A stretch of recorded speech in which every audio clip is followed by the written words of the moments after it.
Okay, let's get started. We left off last time talking about the acidity of alpha carbons. Normally, hydrogens attached to sp3 carbons are not very acidic. They have a pKa around 50 to 60. So they're very difficult to pull off. However, we can see that if you have a hydrogen attached to a carbon next to a carbonyl, that pKa ends up being quite a bit lower, meaning that it's very acidic. And so over here to the right, we have a bunch of alpha hydrogens next to carbonyls, and we can see their pKa. So in this case, 30, not very acidic, but we drop down to 25 in this case. And so the question is why? And we even go down to 25 and even 20 for just acetone. So if we use acetone as the basis of our comparison and look at this alpha proton, it is less acidic than alcohols. But we can see a trend here where we go from fairly non-acidic to more and more and more acidic. And the reason for that is due to the neighboring group here. So in this case, we have a nitrogen that likes to donate its electrons into that carbonyl. And what we do is we always look at the conjugate base to try to understand the stability of the resulting carbanion. And so in this case, if we pull off an alpha proton, we've got a negative right next to that carbonyl, and that can drop its electrons in and park the negative up onto the oxygen. The issue with this amide here is that it's got competing resonance from the nitrogen. And nitrogen's very good at donating its electrons in, and so that makes it fairly non-acidic. Now, if we replace that nitrogen with a oxygen, oxygen tends to donate in less, and so the molecule becomes more acidic. And then if we get down to, again, acetone as our basis, it's now has a pK of 20. Then we see something interesting if we remove that CH3 and replace it with a hydrogen. We actually see the pKa drop by 3 units, meaning it's now more acidic. The reason for that is, in the case of acetone, that carbon is donating its electrons in by induction. In the case of this ethanol, we don't have that carbon anymore. And so again, let's just draw these out as their conjugate bases. We pulled off that alpha hydrogen. And so in this case, we've got lone pair feeding into that oxygen by resonance. And with that, we've got this carbon also donating in by induction, which destabilizes this carbanion. Now, in the case of formaldehyde, we have a negative on the carbon, but we don't really have that carbon that's pushing electrons in, and so it becomes more acidic. Let's continue down, and now all of a sudden we see this molecule here that actually has a pK of 13. That's actually more acidic than an alcohol. So again, if we draw the conjugate base, pull off that negative, we can see that this actually has double resonance. It can move electrons onto 2 different oxygens. But notice that we also have these oxygens that do tend to donate in by resonance as well. So if we continue over to the other side, we can see that now we get down to a pKa of 10.7, which is about as acidic as a phenol. And the difference here is we've only got 1 oxygen on this side and a carbon on that side. So if this trend continues, if we replace that oxygen with a carbon, it should become more acidic, and it does. Becomes pKa of 8.9. If we replace one of these carbons with a hydrogen, that should become more acidic. And now we're almost as acidic as a carboxylic acid. Carboxylic acids have a pKa around 5. And so this molecule here, where we're pulling a hydrogen off of a carbon, is about as acidic as a carboxylic acid. Remember back to Ario, we had the atom effect, resonance effect, induction, and the orbital effect. So the atom effect, it was much easier to pull a hydrogen off an oxygen. But in this case here, we're actually pulling a hydrogen off a carbon that has double resonance onto 2 oxygens, and that is about as acidic as a carboxylic acid. In fact, we can make molecules that have 2 nitro groups here that are actually more acidic than carboxylic acids. So that alpha position can be very acidic. So it'd probably be good to know that acetone has a pKa right around 20. And again, if we put in an electron donating group, that makes it less acidic. And if we include multiple groups to pull those electrons away by resonance, that increases the acidity. So the process for this is we throw in a base that's sufficiently strong enough to pull off that hydrogen, and we can park those electrons onto that alpha carbon. And that alpha carbon has a negative, which shouldn't be very stable, parking a negative on a carbon, but we can then move that by resonance and locate that negative up onto the oxygen, which is the major contributor right there. And so this is why alpha carbons end up being acidic. If we have a ester, such as this case here, the reason this is less acidic than acetone is we've got competing resonance into that carbonyl from the carbanion and from the oxygen. And so this is less acidic than acetone. And like I mentioned, if we have double resonance, so we've got this compound here that's got carbonyls on each side. Again, this is referred to as the alpha carbon. And so we have carbonyls on both sides. So if we take a look at the resonance structures for this one, so we pull an H off and we have a carbanion, we can move those electrons to the oxygen to the left or the oxygen to the right. So we have lots of variation that we can have where we can actually make those alpha protons acidic. So anything that can move those electrons by resonance, like nitro groups or cyano groups or nitriles, or any carbonyl will make those alpha protons acidic.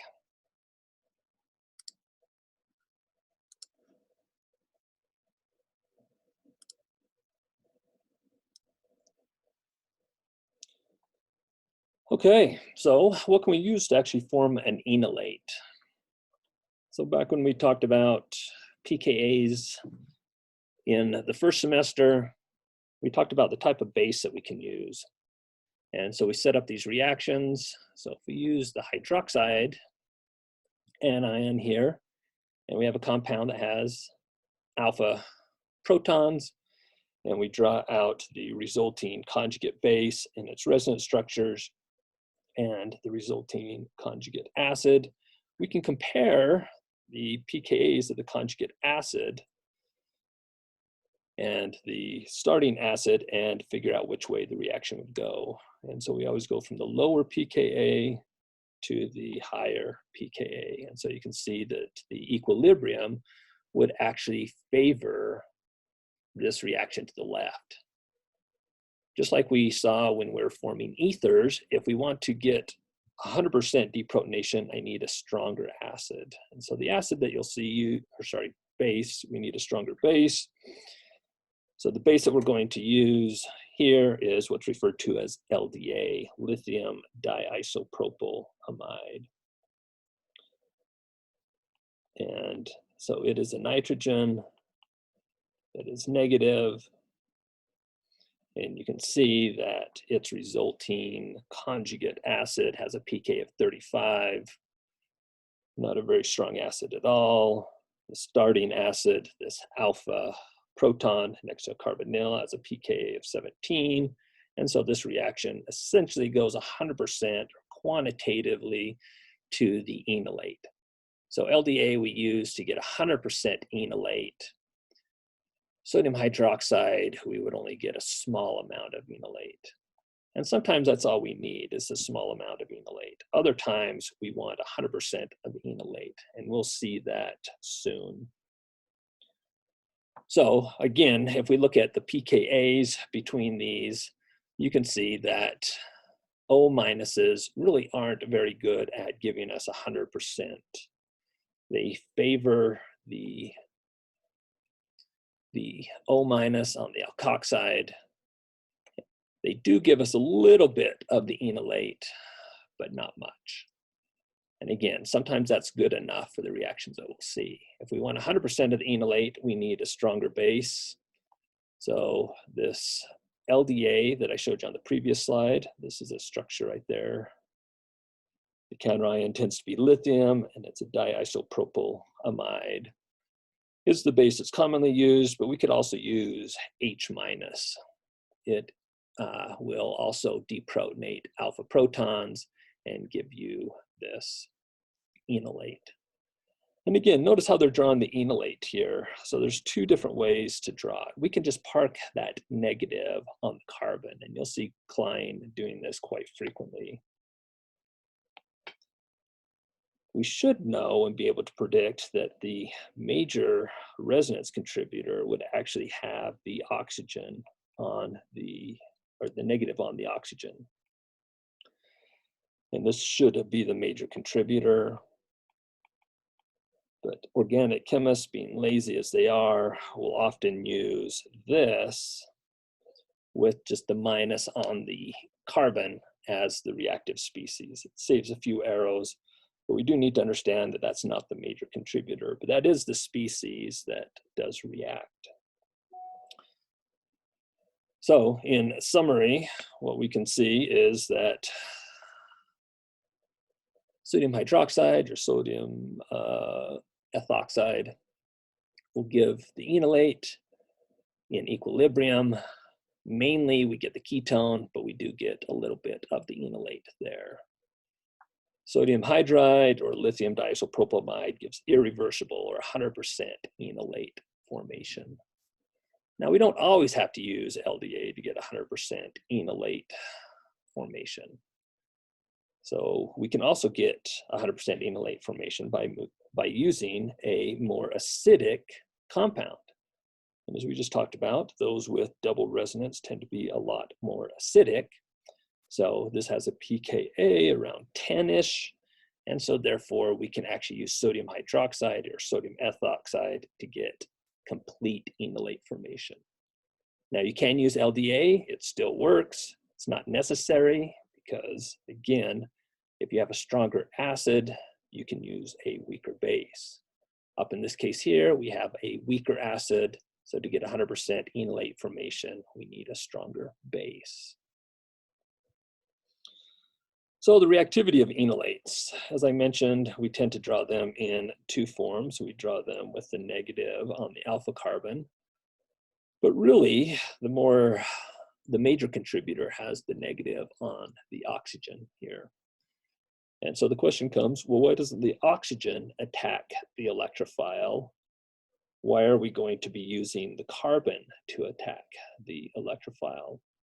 Well, if we compare these two structures, we can argue that having a C minus actually would make a better nucleophile. So out of these two resonance forms here, this one would be the more reactive nucleophile, and that will be the one that attacks. But if this is the major contributor, why doesn't the oxygen attack?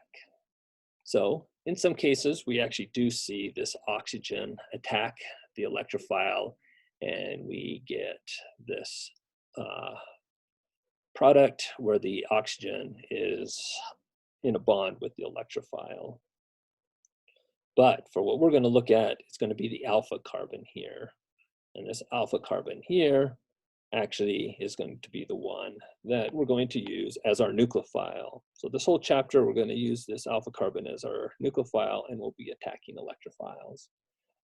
So you may be asking, well, how do I know that it doesn't attack the oxygen? As I just said, we're always going to be using the alpha carbon, but there is one thing that you can look at. And so if it does attack the electrophiles attacked by the oxygen, we can draw a resonance form for this. And that would have this oxygen attached to an electrophile. And now what we've done is we've moved that negative out onto that alpha carbon, and we've introduced a positive on that oxygen. That makes this electrophile very electrophilic. And so you could imagine that some other enolate comes along now and attacks this electrophile here to release those electrons to that oxygen there. So that oxygen no longer has a positive charge. So if we do attack the electrophile with the oxygen, there is a resonance form that actually makes this electrophile very electrophilic, and that's this form right here.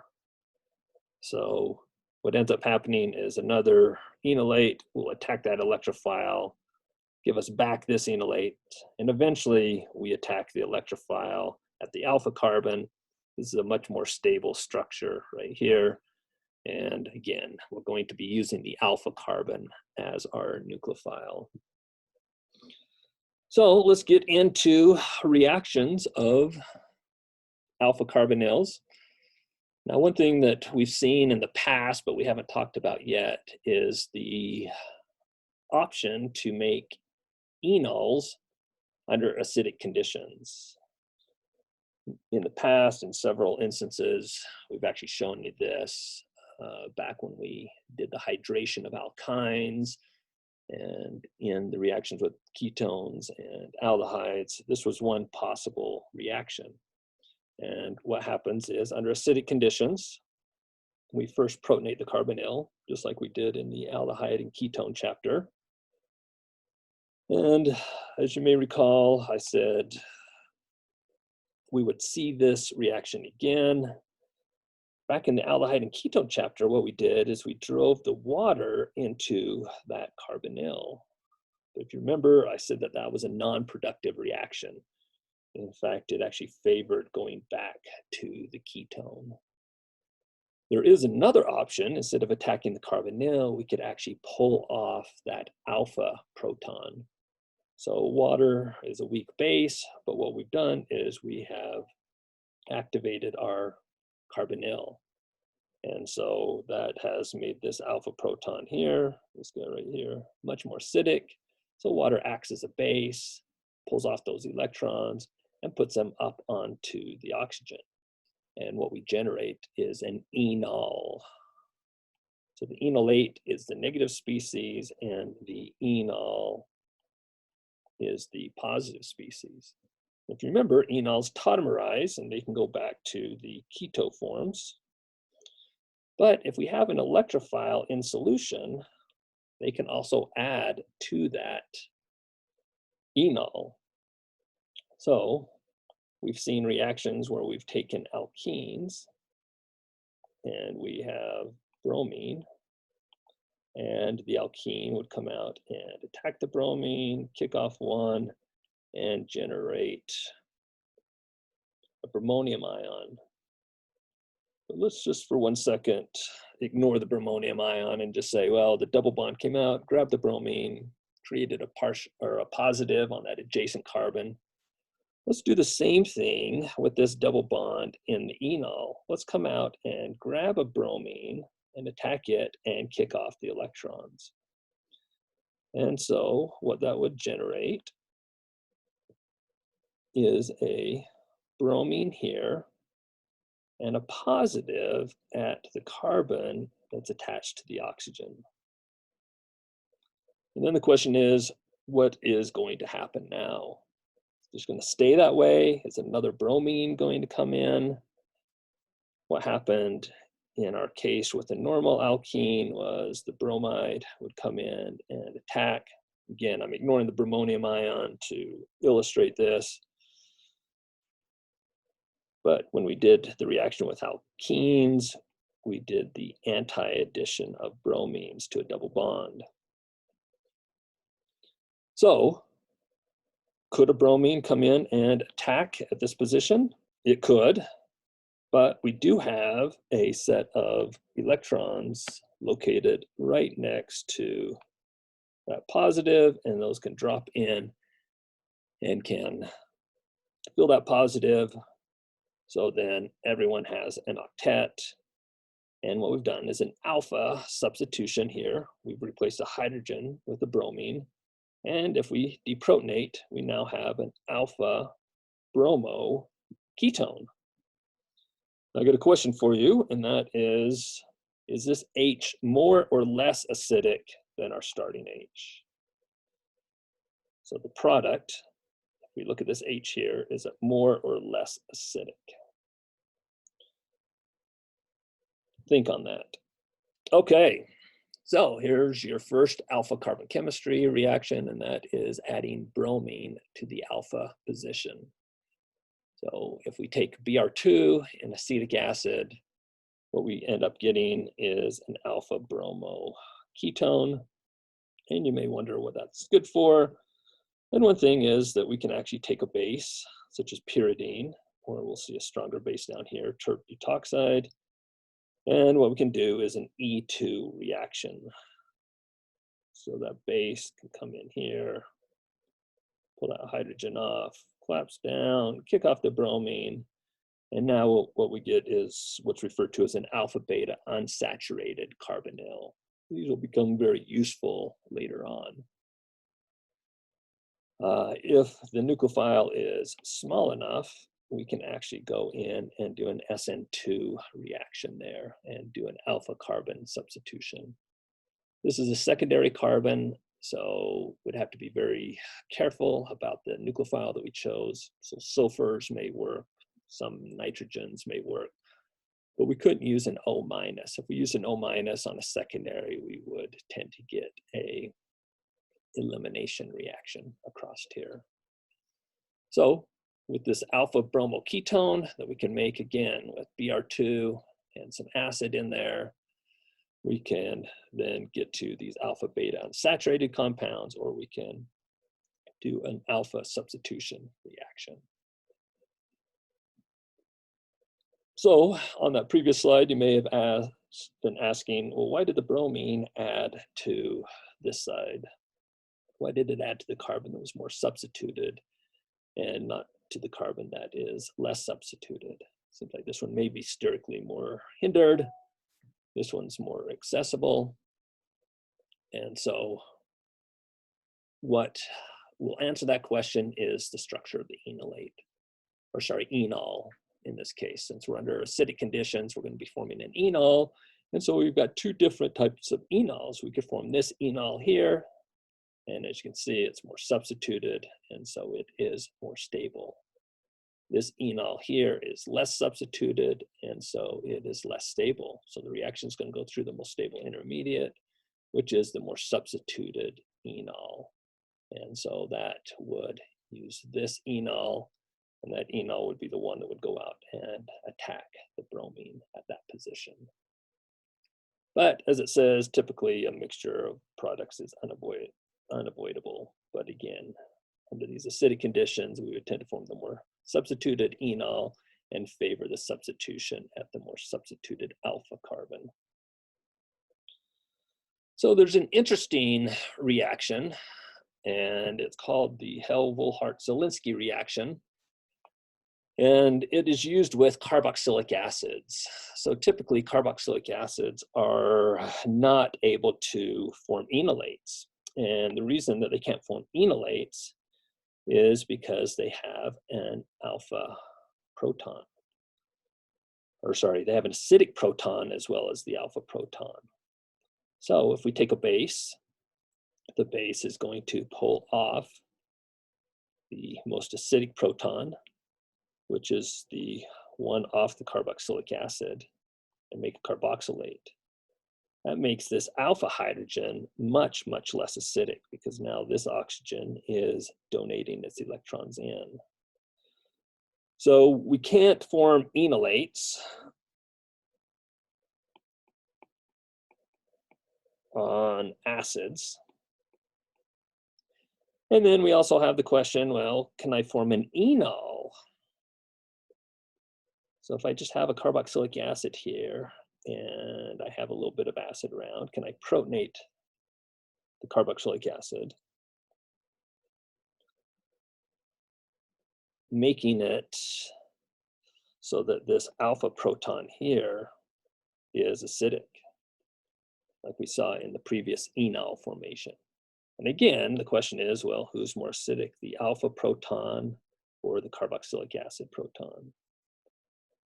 And hopefully you answered the carboxylic acid proton is more acidic. So what we do is we play a trick. We get rid of the carboxylic acid. And what we use is our reagent that we've seen before, PBr3, which converts OHs into BRs. And so we've actually made an acid halide, in this case, an acid bromide. And so the trick is we've got rid of that acidic OH. And if we do this with bromine, this molecule here, the acyl bromide, will actually undergo an enolization. And then that enolization, what we can do is drop those electrons in, double bond comes out, grabs the bromine, and we've done an alpha substitution there. And then if you notice, step 2, we actually work up this reaction with water, and that water will deprotonate the carbonyl, as well as, hopefully you remember from the carboxylic acid chapter, if we have an acid halide, mixing it with water converts it into the carboxylic acid. So the overall transformation is we've just added a bromine at the alpha position. But the key is we couldn't do it directly on a carboxylic acid due to this acidic proton right there.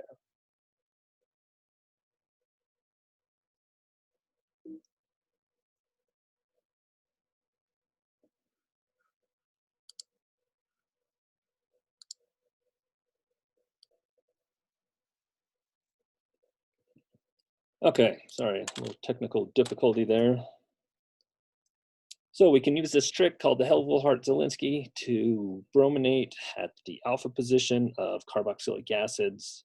Again, the trick takes away the acidic proton by converting it into the bromide. A bromide also helps pull electrons away, making this position more acidic. And so we just add once and we end up with an alpha bromo carboxylic acid. So we can do this reaction under basic conditions as well. We see something a little bit different though, and this goes back to that question that I asked you earlier. If the proton that's sharing that alpha position with the halogen is more or less acidic. So let's run through this reaction under basic conditions. What we do first is we take a base, mix it in with the carbonyl, and we pull off that alpha proton. And again, we're just going to park the electrons at that alpha position here. Again, this is typically how they show it, since organic chemists are lazy. If you want, you can actually show the electrons sitting up on the oxygen. And what would happen is they would collapse down, the double bond would come out and grab the bromine, or you can just park the electrons there at the alpha position. And then they come out and they attack one bromine and kick off the other as a leaving group, and you end up with an alpha bromo ketone. But in this case, what happens is we have this H here, and hopefully by now you've concluded that this H is actually more acidic than the alpha hydrogen that we started with.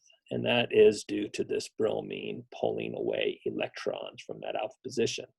So this being more acidic, it's actually easier to pull off this second H than it is the first. And so what we see that happens is the reaction continues. We actually pull that hydrogen off again. We end up with an enolate.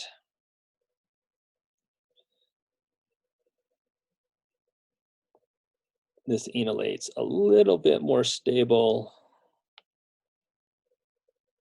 than the first enolate we form. And that's because we have a bromine sharing that alpha position, helping pull that negative away. And then what would happen is this enolate would then attack another bromine, kicking off a Br minus, and we add twice.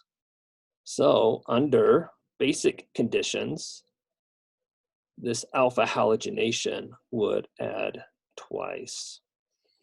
Or it would add to as many alpha positions as we have. If you notice, we were very careful about the molecule that we chose. There's no alpha protons here, so we can only add to this side. In this case here, we're not worrying about these alpha protons. We're just going to take these two. We have an excess of HBr, and what happens is we put as many bromines on there as we add alpha protons. So here's another mechanism. So we pull off that H. Again, you can either park those electrons at that alpha position or push them up to the oxygen. It's your choice. Then what happens is those electrons come down and kick out and grab that bromine and add once. And then we just repeat the exact same steps again. And then we get 2 bromines off of there. And the reason for that, again, is that the alpha proton, in the case of the base reaction, is more acidic. So why doesn't this happen under the acid catalyzed conditions? Well, the first step in the acid catalyzed reaction is protonation of the carbonyl.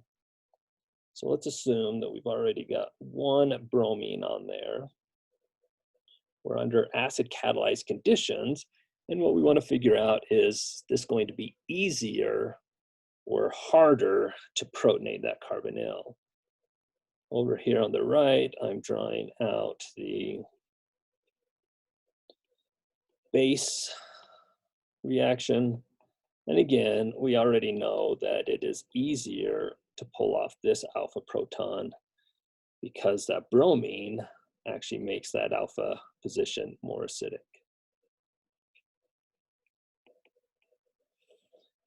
So in the acid case, the question is it easier to protonate this carbonyl once the bromine's on there or harder?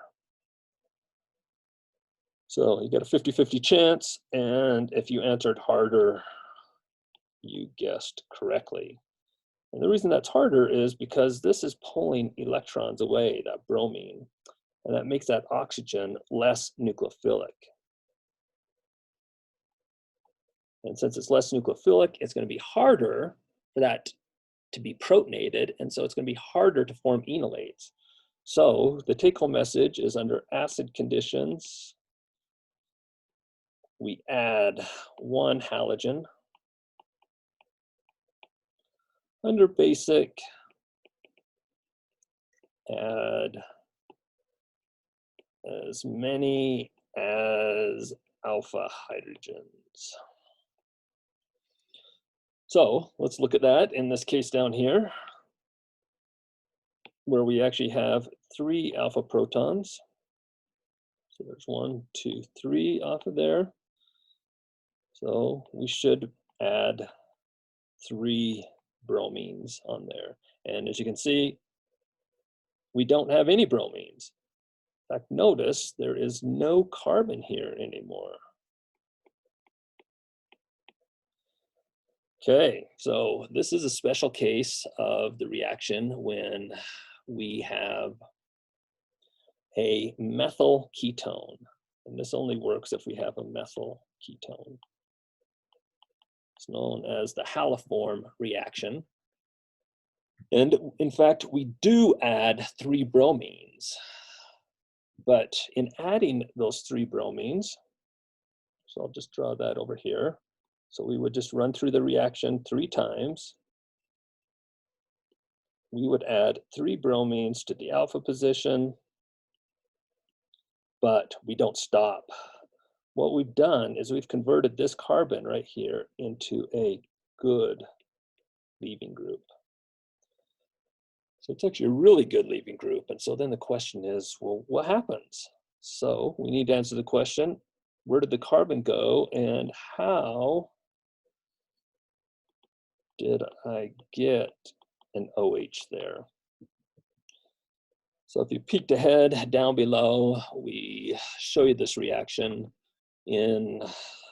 or why that tri-substituted carbon disappears. In this case, we're using iodine, which works as well. So in fact, this is actually commonly what's used. And this isn't a very, I'd say, synthetically useful reaction. It can be used. In fact, a lot of students end up using this to make carboxylic acids in creative syntheses. But in the lab, it's really used as a diagnostic test to see if you have a methyl ketone.